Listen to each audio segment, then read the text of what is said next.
आप बैठे हो यूपीएससी सिविल सर्विसेज के एग्जामिनेशन सेंटर पे। आपको कहा गया open your question paper and you can start solving now. आपने जैसे ही पेपर पलटा, आपको वहाँ पे कोई भी एक क्वेश्चन देखने को मिलेगा। अब उस पेपर की खास बात ये होती है कि पहला क्वेश्चन या मैं कहूँ पहला पेज, उस पर भले ही कितने भी इजी क्वेश्चंस हों वो टफ ही लगते हैं, क्योंकि माइंड पे होता है प्रेशर।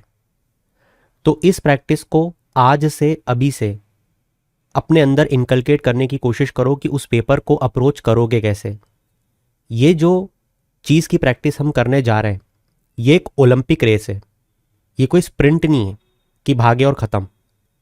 ये प्रैक्टिस अगर आपने लगातार मेरे साथ की या खुद से की, डजेंट मैटर, दुनिया की कोई ताकत आपको रोक नहीं पाएगी। अब देखो कैसे सॉल्व किया जाएगा।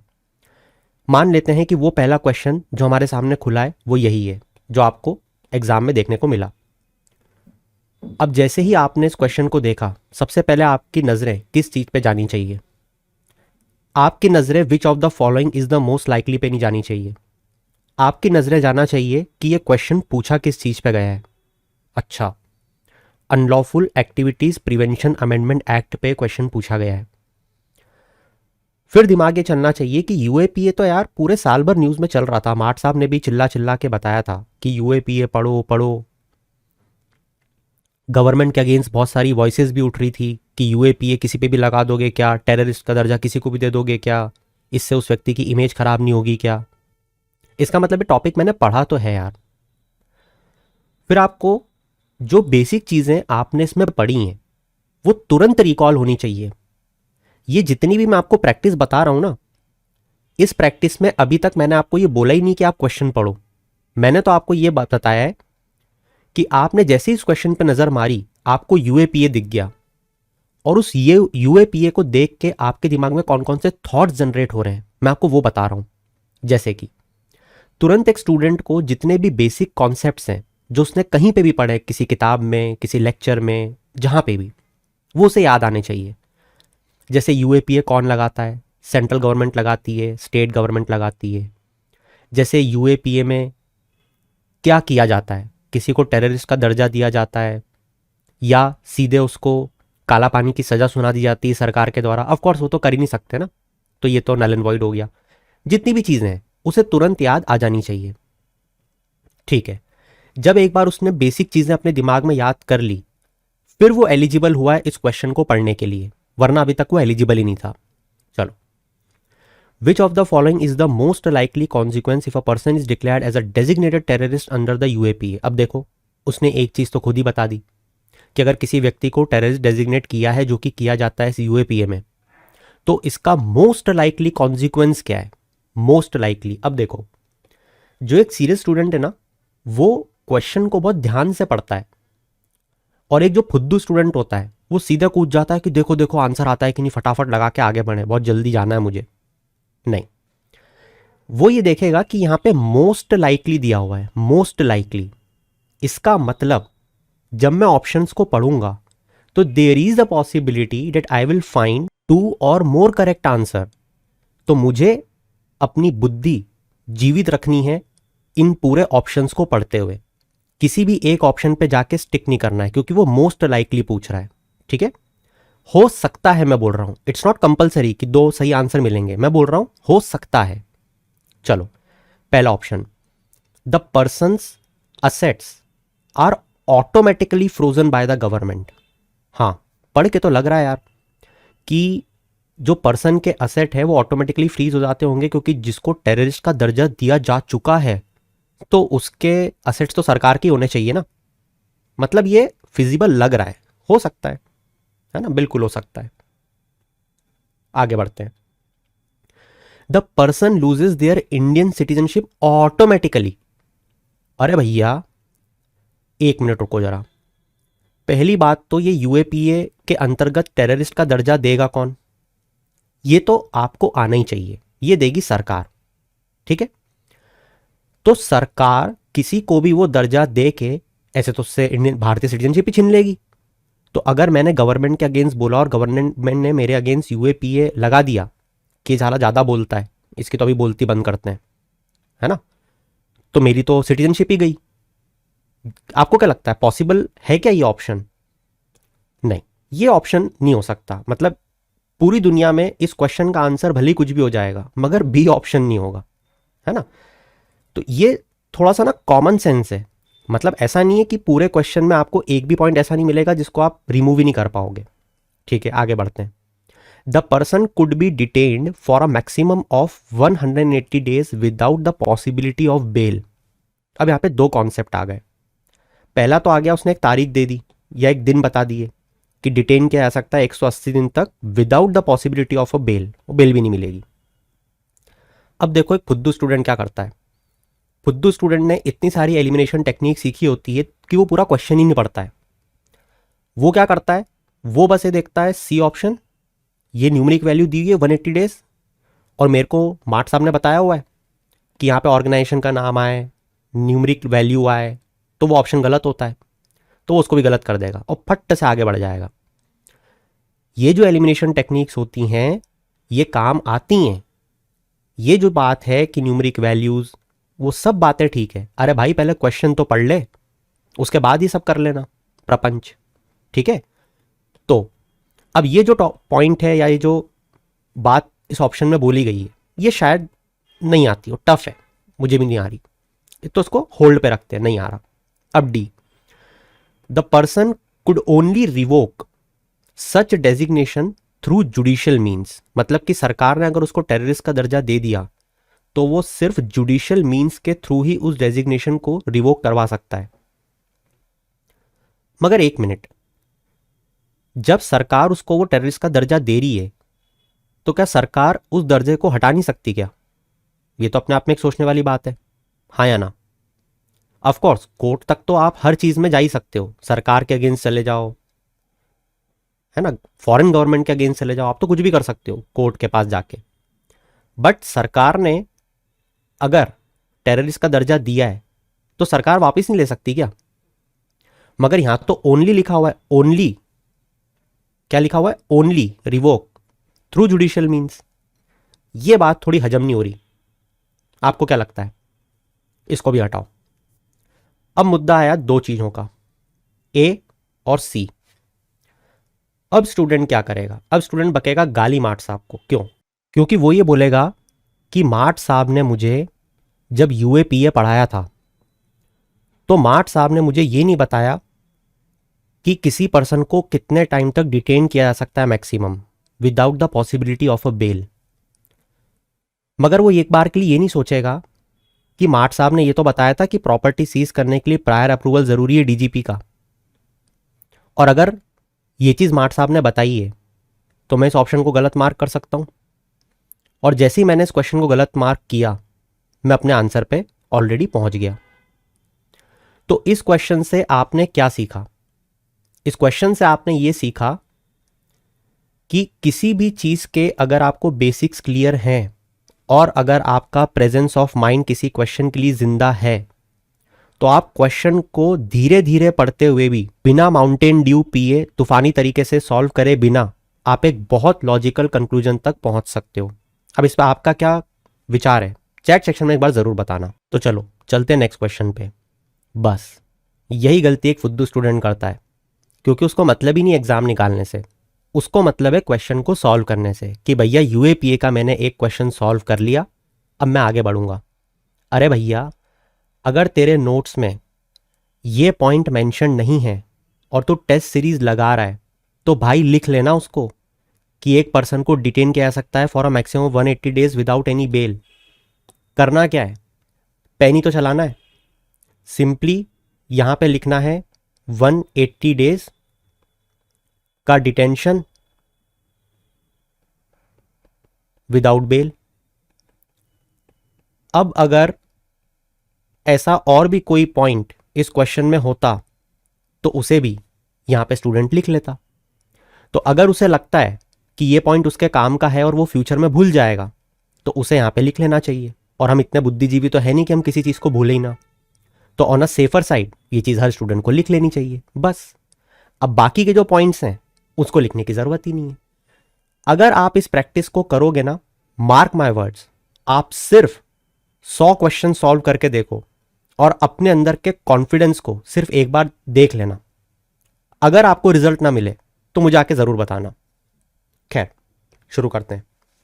नेक्स्ट क्वेश्चन, फिर से वही, क्या क्वेश्चन है, क्या विथ रेफरेंस टू, वो तो सब देखेंगे बाद में। पहले नज़र जाएगी क्वेश्चन पे।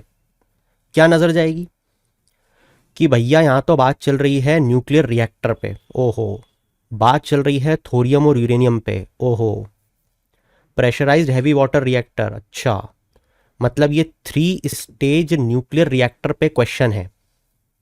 ठीक है, मगर 3 स्टेज और ऐसी कुछ चीज़ तो दिख नहीं रही है, यहाँ तो न्यूक्लियर वेस्ट भी चिपका दिया है। फिर ऊपर यहाँ पे कुछ अनिल टाइप की चीज़ दिख रही है, अच्छा, जहाँ पे कुछ advanced nuclear energy enriched life करके कुछ तो भी चीज़ दिख रही है। अच्छा, मतलब कि या तो ये क्वेश्चन, या तो क्या ये क्वेश्चन किसी ना किसी करंट अफेयर्स के टॉपिक से लिया गया है। क्यों? क्योंकि यहाँ पे किसी चीज़ के बारे में पूछ रहा है, वो किसी टाइप ऑफ फ्यूल के बारे में है ना, वो किसी टेक्नोलॉजी के बारे में नहीं पूछ रहा है जो स्टैटिक में पार्ट आए। इसका मतलब है करंट अफेयर्स का कोई तो भी क्वेश्चन है।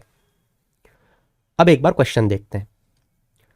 अच्छा, फिर से, इतना क्वेश्चन पढ़ते हुए जो एक सीरियस स्टूडेंट होता है उसके दिमाग में तुरंत से भी जल्दी जितनी भी न्यूक्लियर रिएक्टर से जुड़ी हुई चीज़ें हैं, भले ही वो प्लूटोनियम 239 हो, यूरेनियम 235 हो, यूरेनियम 233 हो, बॉम्ब कितने % से बनेगा, अरे हाँ, जैसे ही इस क्वेश्चन को पढ़ेगा एक स्टूडेंट, उसे तुरंत याद आएगा कि अरे ये क्वेश्चन तो मुझसे बनेगा ही बनेगा। क्यों? क्योंकि मैंने कमांड की हुई है यूपीएससी के प्रीवियस ईयर क्वेश्चंस पे, और अभी पिछले साल ही तो 2023 में यूपीएससी ने क्वेश्चन पूछा था जहाँ पे उन्होंने बोला था कि इंडिया के पास इतने यूरेनियम डिपॉजिट्स हैं, उसके बाद भी हम कोल पे डिपेंडेंट हैं फॉर इलेक्ट्रिसिटी प्रोडक्शन, जहाँ पे यूरेनियम को एनरिचमेंट 60% पूछा था इलेक्ट्रिसिटी के लिए।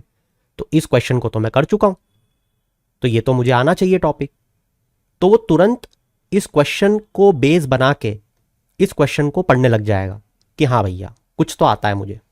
चलो, फिर वो बोलेगा with reference to nuclear fuel, अच्छा ये कोई न्यूक्लियर फ्यूल है, इसके बारे में स्टेटमेंट दिए हैं। पहला, it uses combination of radioactive material such as thorium and uranium to produce electrical energy, पहला पॉइंट। दूसरा है कि ये जो फ्यूल है, पहला समझ गए ना कि ये 2 तरीके के फ्यूल को यूज करता है। दूसरा जो है वो ये बोल रहा है कि it can be operated in the pressurised heavy water reactor, अच्छा ठीक है। फिर वो बोल रहा है कि मोर इफिशिएंटली बर्न होगा और nuclear waste conventional nuclear fuel के कंपैरिजन में कम होंगे अगर इस फ्यूल को यूज किया जाता है तो, ठीक है। अब ये किस टाइप का क्वेश्चन है? ये जो पर्टिकुलर क्वेश्चन है, इतना पढ़ के एक स्टूडेंट को डिसीजन लेना पड़ेगा। डिसीजन क्या होगा? डिसीजन ये होगा कि या तो उसने इस टाइप ऑफ फ्यूल के बारे में पढ़ा हुआ है, और अगर उसने इस टाइप ऑफ फ्यूल के बारे में पहले नहीं पढ़ा हुआ है तो उसे इस क्वेश्चन को छोड़ना पड़ेगा। There is no alternative to solve this particular type of question, there is no logical deduction we can do, कुछ भी नहीं हो सकता। क्यों? क्योंकि ये क्वेश्चन क्या बोल रहा है? ये क्वेश्चन बोल रहा है एक फ्यूल के बारे में, वो बोल रहा है कि ये फ्यूल जो है वो इन 2 चीज़ों को यूज़ करता है, फिर वो बोल रहा है कि इसे इसमें यूज़ किया जा सकता है। बस ये जो चीज़ है इसको आप फिर भी जनरल स्टेटमेंट मान के सही कर सकते हो। क्यों? कि एक फ्यूल है, इस फ्यूल से कन्वेंशनल न्यूक्लियर फ्यूल जो हम यूज़ करते हैं उससे कम न्यूक्लियर वेस्ट जनरेट होगा, ये एक जनरल स्टेटमेंट है। तो चलो ये तो मैं मान लेता हूं कि ठीक ही होगा, है ना, जो हमारी इन जनरल एसओपी में प्रैक्टिस हम लोग करते हैं।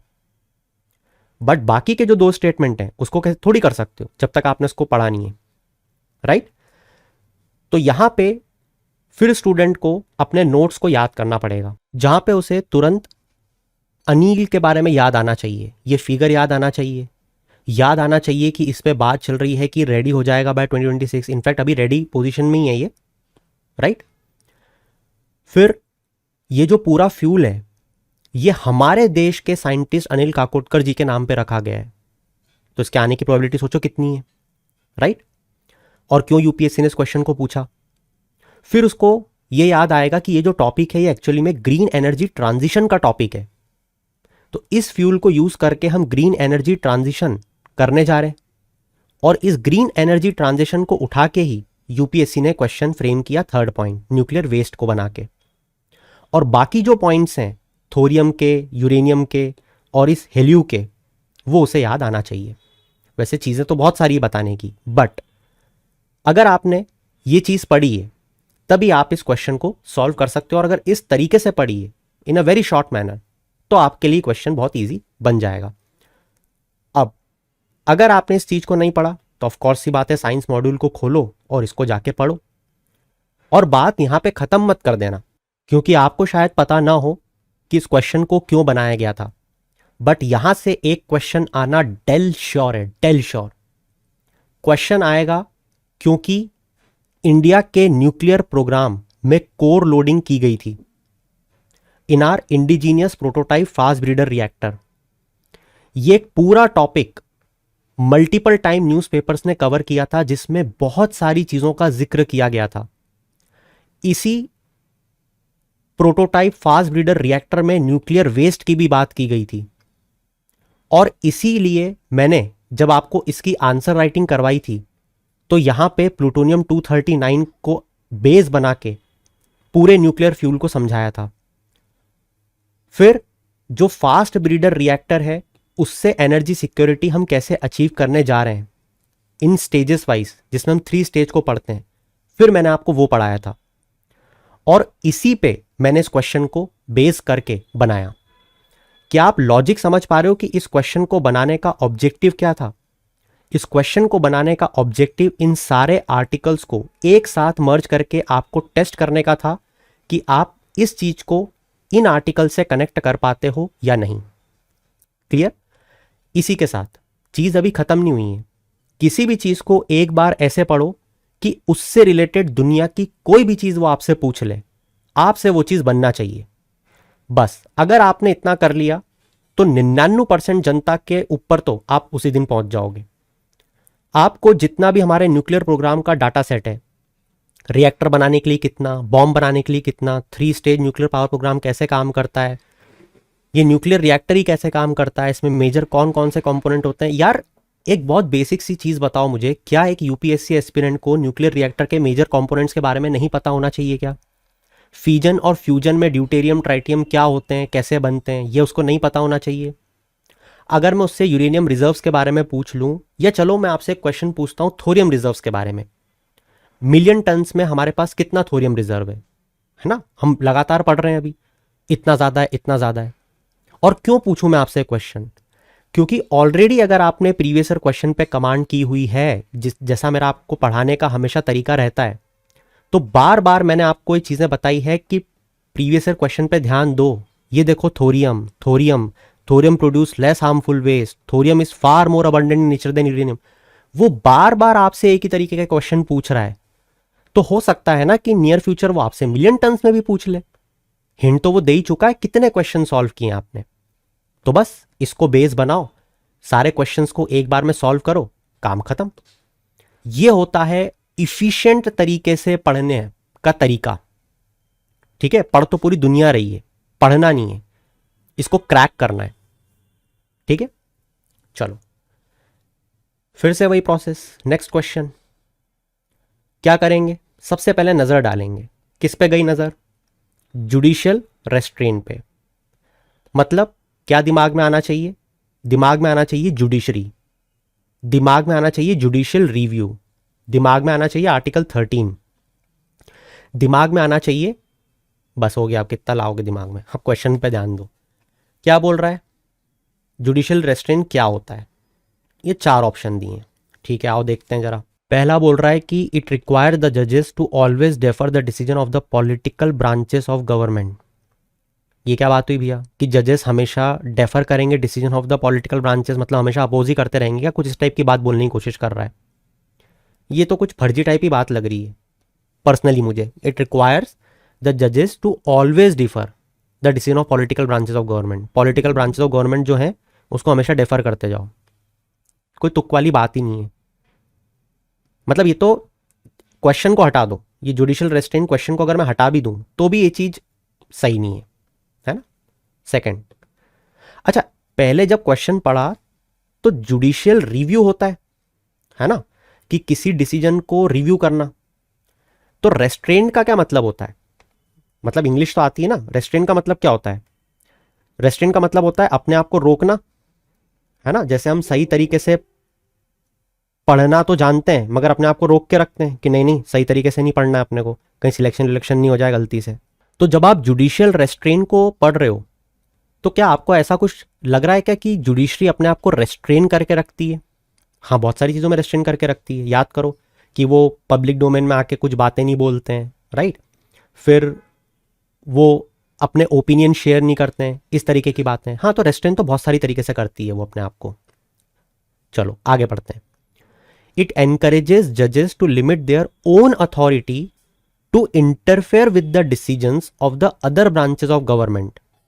हाँ, ये लॉजिकल लग रहा है कि वो अपनी अथॉरिटी को लिमिट करके रखते हैं, वरना ये तो जुडिशियल इंटरफेरेंस हो जाएगा ना, जुडिशियल ओवर रीच हो जाएगा ना। मेंस के क्वेश्चन पढ़ते हो या नहीं पढ़ते हो? जुडिशियल ओवर रीच का मतलब क्या होता है? क्वेश्चन पूछा गया है, तो अगर वो पढ़ते हो तो इतना तो समझ आना चाहिए। तो हाँ, ये लॉजिकल लग रहा है।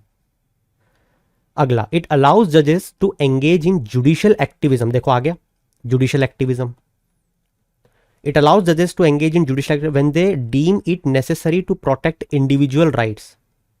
देखो यार, जैसे सो मोटो केसेस उठा लेती है ना। क्या सो मोटो केसेस में जुडिशियल एक्टिविज्म शोकेस करती है कि हमारी जुडिशरी? हाँ करती है। इंडिविजुअल के राइट्स अगर ब्रीच होते हैं, अरे वो याद करो एक आईआईटी के बच्चे को एडमिशन नहीं मिला अभी, है ना, आ गई सुप्रीम कोर्ट बीच में, आईआईटी को बोल दिया करना पड़ेगा, तो जुडिशियल एक्टिविज्म था? हाँ था। इंडिविजुअल के राइट बचे? हाँ बचे।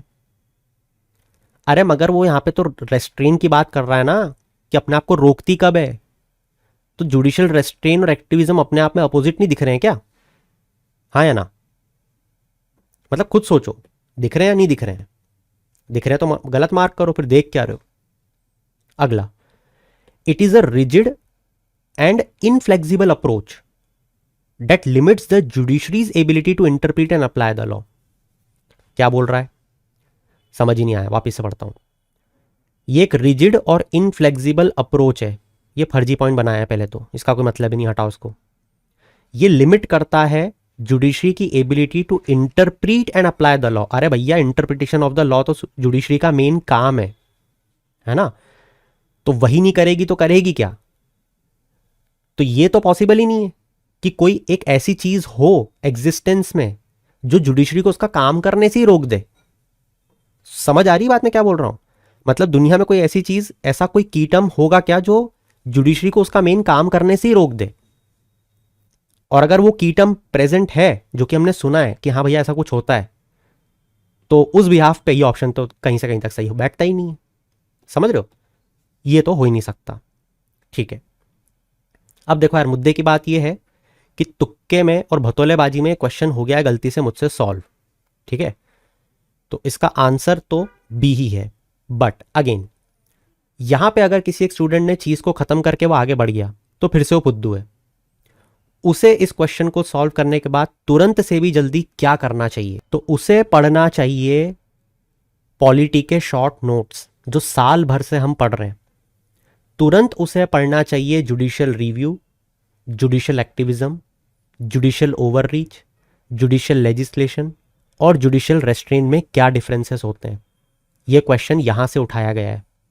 ठीक है, तो ये चेक करना चाह रहा था मैं कि आपने इस पे कितनी कमांड अभी तक करी है। न्यूमरस एग्जाम्पल मैं आपको पहले भी दे चुका हूं, जहां पे सुप्रीम कोर्ट ने रिफ्यूज कर दिया था डिसीजन देने से on tractor rally. Central Vista का जो कंस्ट्रक्शन प्रोजेक्ट था जो कोविड में आया था, उसको रोकने से रिफ्यूज कर दिया था। क्यों? उन्होंने बोला लेजिस्लेचर का डिसीजन है, हम बीच में नहीं आएंगे। नेक्स्ट क्वेश्चन पे फिर से वही क्वेश्चन, किस पे पूछ रहा है वो? कोई इन्वर्टेड ड्यूटी स्ट्रक्चर टाइप की चीज होती होगी, उस पर क्वेश्चन है। ठीक है, फिर बस यही है, उसके 4 पॉइंट दिए हुए ABCD, वो देखना है। चलो आओ देखते हैं जरा। इन्वर्टेड ड्यूटी स्ट्रक्चर, पहला, ये ड्यूटी स्ट्रक्चर है, ड्यूटी स्ट्रक्चर है, ये ड्यूटी स्ट्रक्चर है। अच्छा, 3 तरीके के एक जैसे पॉइंट है। अच्छा, ये ड्यूटी मतलब टैक्स की बात चल रही है, मतलब टैक्सेशन पे दिमाग चले जाना चाहिए बजट मॉड्यूल पे, इंडियन इकोनॉमी। ये न्यूज़ लिखा हुआ है ना, इतना तो समझते हो। ठीक है, अब मैं पहुंच गया हूं बजट पे। अब बजट में ड्यूटी स्ट्रक्चर होना कैसा चाहिए?